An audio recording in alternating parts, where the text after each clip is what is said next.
آپ نے اگر میلاد کی، میری بات پہ توجہ کریں، میری طرف غور کریں، اگر بات کی قدر و منزلت دیکھنی ہے میلاد کی تو آپ حضرت ابراہیم کی وہ دعا دیکھیں. ایک آدمی جب مزدوری کر لیتا ہے تو پھر وہ کہتا ہے کہ مجھے ملنی بھی چاہیے، اور اسلام کا قانون ہے کہ مزدور کا پسینہ خشک ہونے سے پہلے اسے اس کی مزدوری دے دی جائے گی. لیکن حضرت ابراہیم نے اپنے صاحبزادے سمیت بیت اللہ شریف تعمیر کیا اور مزدوری کیا مانگی؟ ربنا وابعث فیہم رسولا، یا اللہ مجھے وہ شان والا رسول عطا کر دے. آپ اس شخص کی قدر کو ملاحظہ کرتے ہیں جو ہزاروں سال پہلے نبی پاک کے آنے کی دعائیں مانگ رہا ہے؟ آپ ذرا سوچیں کتنا لمبا انتظار ہے، کتنا لمبا انتظار ہے. اور کبھی اس طب اول کو دیکھیں جو محبوب کی ولادت سے کئی ہزار سال پہلے مدینے سے گزرا تھا. تو اسے کسی نے بتایا تھا کہ یہاں آخری محبوب آئیں گے، تو وہ عریضہ لکھ کے دے گیا تھا عریضہ کہ یہ رکھ لینا، اور اگر تمہاری زندگی میں نہ آئے تو پھر اپنی اگلی نسل کو دے دینا، وہ نہ آئے تو اگلی نسل میں دے دینا. وہ چلتے چلتے حضرت ابو ایوب انصاری تک پہنچا تھا. آپ اس آدمی کا انتظار تو ذرا دیکھیں، اس کا انتظار تو دیکھیں. اس نے میلاد کا کتنا عرصہ انتظار کیا ہوگا، اس کی آنکھوں میں کتنی روشنی ہوگی، کتنی کو تڑپ ہوگی، وہ کتنا ذوق رکھتا ہوگا. محبوب جب جناب ابو ایوب انصاری کے گھر آئے تو حضور نے مسکرا کے فرمایا ساری باتیں کر لی ہیں، وہ روکا تو مجھے دے دے، وہ روکا تو میرے حوالے کر دو، میرے نام لکھا گیا ہے. نبی کریم صلی اللہ علیہ وسلم نے ہر اس شخص کو، حضرت سلمان فارسی کہتے میں نے صدیوں کا سفر طے کیا، صدیوں کا.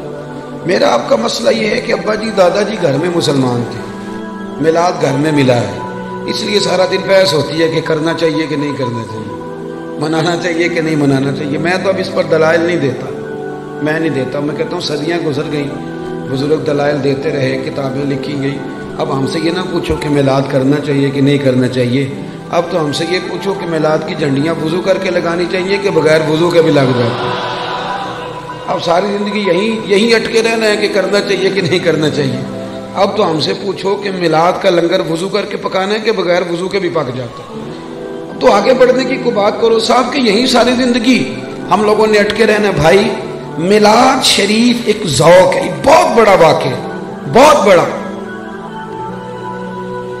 نبی کریم صلی اللہ علیہ وسلم کی تشریف آج بھی غریب بڑے مجبور ہیں، بڑے پریشان ہیں.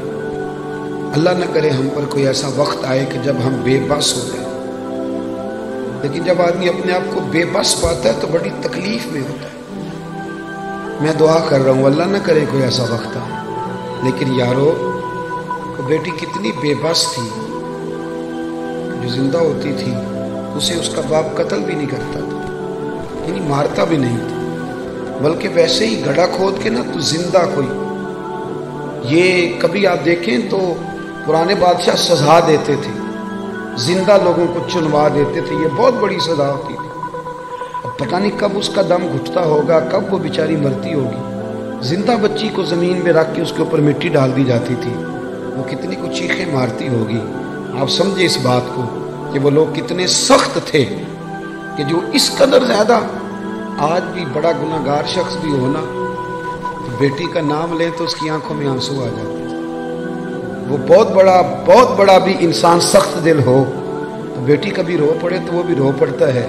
تو اسے پوچھو تو صحیح بیٹی سے کہ بیٹی معاملہ کیا ہے، تجھے تو زندہ دفن کیا جاتا تھا تو اب اتنا پیار کیوں ہے؟ تو وہ کہتی ہے پیار اس لیے ہے کہ مدینے والے کا میلاد ہو گیا ہے، اب حضور تشریف لے آئے. بھائی آپ اس بات کو سمجھیں. آج بھی جو کسی کا ملازم ہے وہ بڑا پریشان ہے، 2 لاکھ روپے ایڈوانس دے کے کسی کو رکھ لیتے ہیں، وہ بڑا تنگ کرتے ہیں اور سارے خاندان سے مزدوری کراتے ہیں. آج بھی جس کو 1.5 لاکھ ایڈوانس دے کے ملازم رکھا جاتا ہے اسے تکلیف دی جاتی ہے.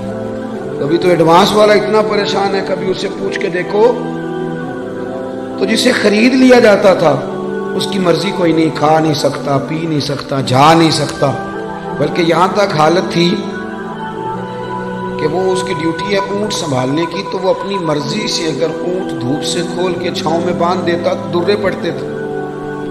تو اتنا سیانہ ہو گیا ہے کہ اب تو پوچھے گا بھی نہیں اور مرضی کے ساتھ تو نے چھاؤں میں باندھ دیا.